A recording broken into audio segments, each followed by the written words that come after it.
नमस्कार दोस्तों, आज का हमारा टॉपिक है शास्त्रीय सिद्धांतों के ही क्रम में गुलिक का योगदान। जैसा कि हम जानते हैं दोस्तों, गुलिक ने पोस्ट कॉर्ब सिद्धांत दिया था जिसको हम पहले भी डिस्कस कर चुके हैं। इसके अलावा लोक प्रशासन में गुलिक का क्या योगदान रहा? गुलिक ने कहा कि कार्यों का विभाजन होना चाहिए, आदेश की एकता रहनी चाहिए, ये हम सब देख चुके हैं पहले। एक अधिकारी को अपने से उच्च अधिकारी से ही क्या मिले दोस्तों? आदेश। लाइन और स्टाफ प्रॉपर हो, मतलब कि जो निर्णय लेना है वो एक क्रम में होना चाहिए। नियंत्रण का क्षेत्र, हर एक उच्च अधिकारी के नियंत्रण का एक क्षेत्र होगा। उसके अलावा हमने देखा दोस्तों विकेंद्रीकरण, मतलब कि जो शक्तियां हैं उसका डिसेंट्रलाइजेशन। प्रत्यायोजन की दोस्तों हमने बात करी। इसके अलावा समितियों द्वारा समन्वय। प्रत्यायोजन विकेंद्रीकरण का मतलब तो क्या होता है दोस्तों? शक्तियों का विभाजन। प्रत्यायोजन होता है कार्यों का विभाजन करना। समितियों द्वारा समन्वय, आपने संगठन में विभिन्न कार्य हेतु भिन्न भिन्न समितियां बनाई हैं। अब संगठन का लक्ष्य तो एक ही है ना, तो उस लक्ष्य की प्राप्ति हेतु जो विभिन्न समितियां हैं उनमें क्या होना चाहिए? समन्वय। इसके अलावा दोस्तों सचेत समन्वय, पद सोपान द्वारा समन्वय, मतलब जो आपने पद सोपान व्यवस्था निर्धारित करी है उसमें भी क्या होना चाहिए? समन्वय होना चाहिए। विभागीकरण के आधार, मतलब जो आप अलग अलग विभाग बना रहे हैं उसके आधार क्या होंगे दोस्तों? 4P मतलब पर्सन, पर्पस, प्रोसेस, प्लेस। इन आधारों पे आप अलग अलग क्या बना सकते हैं दोस्तों? विभाग। एक बार दोबारा देखते हैं। गुलिक ने पोस्ट कॉर्ब सिद्धांत दिया, इसके अलावा कार्य विभाजन की बात कही, आदेश की एकता की बात कही, लाइन एंड स्टाफ, नियंत्रण का क्षेत्र, विकेंद्रीकरण, प्रत्यायोजन, समितियों द्वारा समन्वय, सचेत समन्वय, पद सोपान द्वारा समन्वय और विभागीकरण के 4 आधार बताए: पर्सन, पर्पस, प्रोसेस, प्लेस। आगे देखते हैं दोस्तों हम उर्विक के 8 सिद्धांत। इसके सिद्धांत है पहला, नियंत्रण का क्षेत्र। कि नियंत्रण का क्षेत्र किसी भी एक अधिकारी का कितना होना चाहिए? क्या प्रिंसिपल है नियंत्रण का क्षेत्र डिसाइड करते समय? पद सोपान का सिद्धांत कैसा हो, मतलब पद सोपान व्यवस्था कैसी हो? समन्वय का सिद्धांत, मतलब कि जब आप अलग अलग समितियों में या पद सोपान के क्रमों में अगर समन्वय करते हैं तो कौन से प्रिंसिपल लागू होते हैं, इसका भी कोई सिद्धांत होगा। ये क्या है दोस्तों? समन्वय का सिद्धांत। विशेषज्ञता का सिद्धांत, मतलब जो जिस चीज़ में विशेषज्ञ है उसे संगठन में वही कार्य देना क्या कहलाता है? विशेषज्ञता का सिद्धांत। उत्तरदायित्व का सिद्धांत कहता है कि प्रत्येक कर्मचारी को उसके कार्य के प्रति उत्तरदायी करना। उत्तरदायित्व का सिद्धांत। उद्देश्य का सिद्धांत। सहसंबद्धता का सिद्धांत, मतलब आपने संगठन का लक्ष्य प्राप्त करने के लिए अलग अलग पार्ट डिवाइड की, अलग अलग समितियां बनाई, उन सभी को उनके उद्देश्य दिए तो उन उद्देश्यों का सिद्धांत, और उन सभी के बीच में जो सहसंबद्धता है दोस्तों उनका सिद्धांत। ये है उर्विक के 8 सिद्धांत। नियंत्रण का क्षेत्र, पद सोपान का सिद्धांत, समन्वय का सिद्धांत, विशेषज्ञता का सिद्धांत, उत्तरदायित्व का सिद्धांत, उद्देश्य का सिद्धांत व सहसंबद्धता का सिद्धांत। आगे देखते हैं दोस्तों हम शास्त्रीय सिद्धांत की विशेषताएं। देखिए, शास्त्रीय सिद्धांत किस पर ज़्यादा बल दे रहा है? सिद्धांतों पर। तो ये कह रहा है कि संगठन की संरचना और सिद्धांत निर्माण पर बल देता है शास्त्रीय सिद्धांत। लोक प्रशासन व निजी प्रशासन में भेद नहीं करता है शास्त्रीय सिद्धांत। इसके अलावा इकाइयों के मध्य समन्वय की बात करता है शास्त्रीय सिद्धांत दोस्तों। और शास्त्रीय सिद्धांत कहता है कि संगठन में सत्ता ऊपर से नीचे की तरफ जाती है और जो जवाबदेहिता है वो दोस्तों नीचे से ऊपर की ओर प्रवाहित होती है।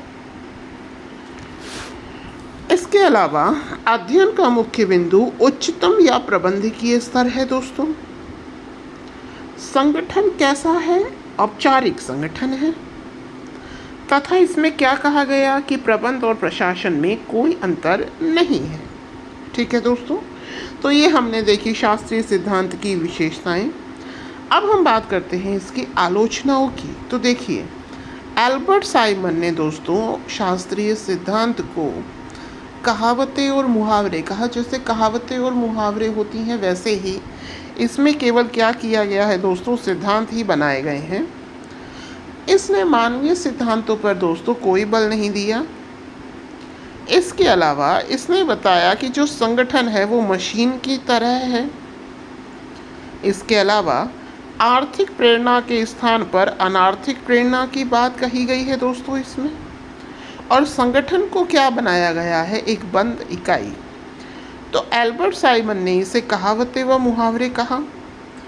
इसके अलावा इन्होंने मानवीय संबंधों पर बल नहीं दिया। इस सिद्धांत, शास्त्रीय सिद्धांत में संगठन को मशीन की तरह माना गया।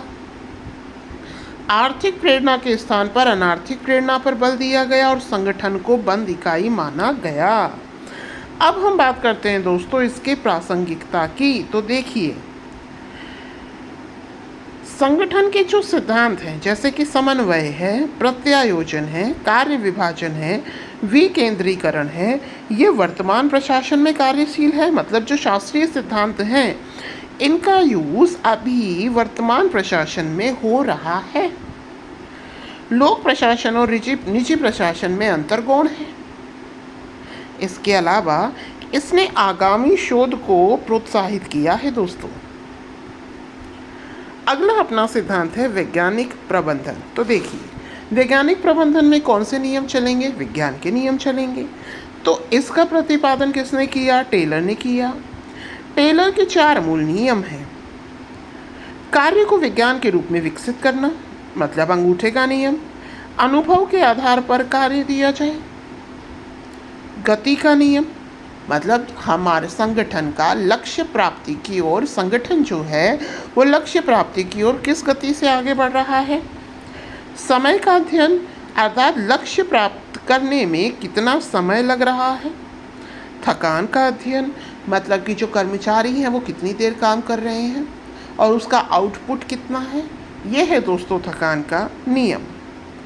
इसके अलावा कर्मचारियों का वैज्ञानिक तरीके से चयन हो, मतलब कुल मिलाकर यहाँ विज्ञान के सिद्धांत ही काम में लिए जाएंगे। तो जो कर्मचारी हैं उनका भी वैज्ञानिक तरीके से चयन किया जाए।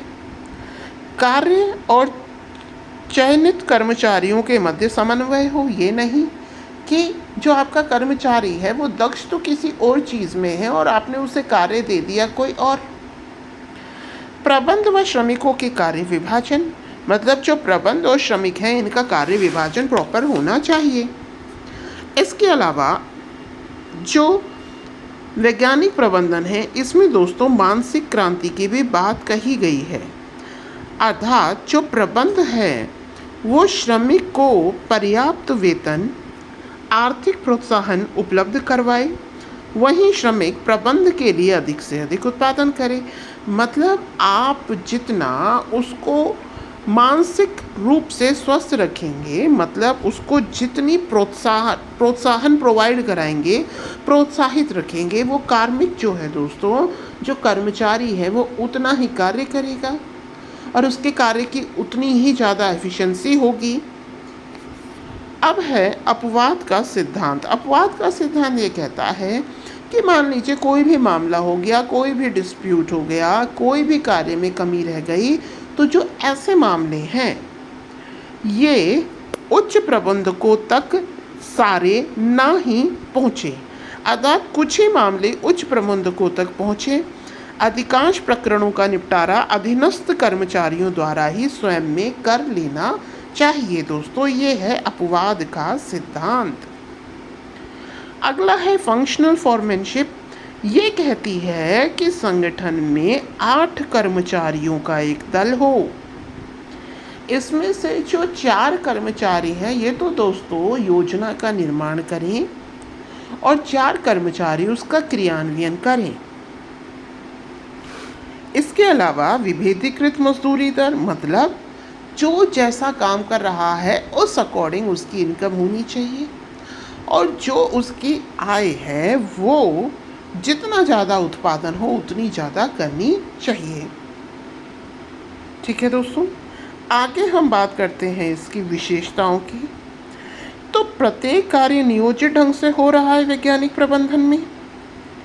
जो संसाधन है उसका समुचित उपयोग हो रहा है दोस्तों वैज्ञानिक प्रबंधन में। उसके अलावा हम संसाधनों का वैज्ञानिक आवंटन भी कर रहे हैं। कार्यकुशलता और मितव्ययिता को भी निभाया जा रहा है। साथ ही संगठन में क्या होना चाहिए की जगह क्या है पर बल दिया जा रहा है दोस्तों। वैज्ञानिक विधियों के अनुप्रयोग पर बल दिया जा रहा है। इसके अलावा फंक्शनल फॉर्मैनशिप द्वारा आदेश की एकता का खंडन किया जा रहा है, क्योंकि यहाँ पर हमने 4 लोगों का 2 ग्रुप बनाया है। उसमें से एक ग्रुप तो क्या डिसाइड करता है दोस्तों, योजना का निर्माण करता है, और 4 लोगों का दूसरा ग्रुप योजना का क्रियान्वयन करता है। अब हम बात करते हैं वैज्ञानिक प्रबंधन की आलोचना। तो ये जो सिद्धांत है ये बड़े संगठनों पर ही लागू होता है। छोटे संगठनों हेतु ये सिद्धांत अप्रासंगिक है। वैज्ञानिक प्रबंधन ने जनसंपर्क, कार्मिक प्रबंधन जैसे कार्यों को दोस्तों भुला दिया है। ठीक है दोस्तों, जनसंपर्क और कार्मिक प्रबंधन जैसे कार्यों को भुला दिया है। मानवीय पक्षों की अवहेलना करी गई है और आर्थिक प्रोत्साहन पर बल दिया है। यह श्रमिक को औद्योगिक रोबोट की स्थिति में लाने वाला सिद्धांत है। मतलब ये श्रमिक को क्या कंसीडर करता है दोस्तों, औद्योगिक रोबोट। अब हम इसकी प्रासंगिकता देखते हैं। तो संगठन में अधिकतम कार्यकुशलता और मितव्ययिता लाता है ये सिद्धांत। संगठन में वैज्ञानिक आधार पर भर्ती करवाता है। सफलता मिलने पर पुरस्कृत किया जाता है और असफलता मिलने पर दंडित किया जाता है। इसमें विभेदीकृत मजदूरी प्रणाली पर मजदूरी दर इस प्रणाली पर आधारित होती है। अब हम बात करते हैं कि परंपरागत प्रबंधन कैसा था और वैज्ञानिक प्रबंधन कैसा है, दोनों में अंतर क्या है। देखिए दोस्तों, परंपरागत प्रबंधन में जो कार्य है वो नियोजित तरीके से नहीं था। वैज्ञानिक प्रबंधन में दोस्तों कार्य नियोजित तरीके से होता है। परंपरागत प्रबंधक में स्वांगी सेवक अवधारणा है दोस्तों। यहाँ पर प्रबंधक सेवक के मध्य सौहार्दपूर्ण संबंध है। ये स्वामी है, स्वामी सेवक अवधारणा, मतलब कि स्वामी और सेवक की अवधारणा है कि स्वामी स्वामी रहेगा और सेवक सेवक रहेगा। जबकि वैज्ञानिक प्रबंधन में प्रबंधक और सेवक के मध्य सौहार्दपूर्ण संबंध की बात हम करते हैं। परंपरागत प्रबंधन जो है दोस्तों ये अनुभव पर आधारित है और वैज्ञानिक प्रबंधन वैज्ञानिक विधि पर आधारित है। परंपरागत प्रबंधकों का दृष्टिकोण अधिनायकवादी है। यहाँ पर लोकतांत्रिक दृष्टिकोण रखते हैं प्रबंधक, मतलब इसमें जो प्रबंधक हैं अधिनायकवादी हैं, अपनी पावर अपने पास रखते हैं और यहाँ पर ये लोकतांत्रिक दृष्टिकोण रखते हैं। तो ये दोस्तों हमने परंपरागत प्रबंधन और वैज्ञानिक प्रबंधन में अंतर देखा, प्रासंगिकता देखी, इसके अलावा आलोचनाएं देखी, विशेषताएं देखी और इसके वैज्ञानिक प्रबंधन के कितने आधार हैं ये देखें। तो दोस्तों जैसा भी वीडियो लगा हो प्लीज़ बताइएगा। So thank you and have a nice day.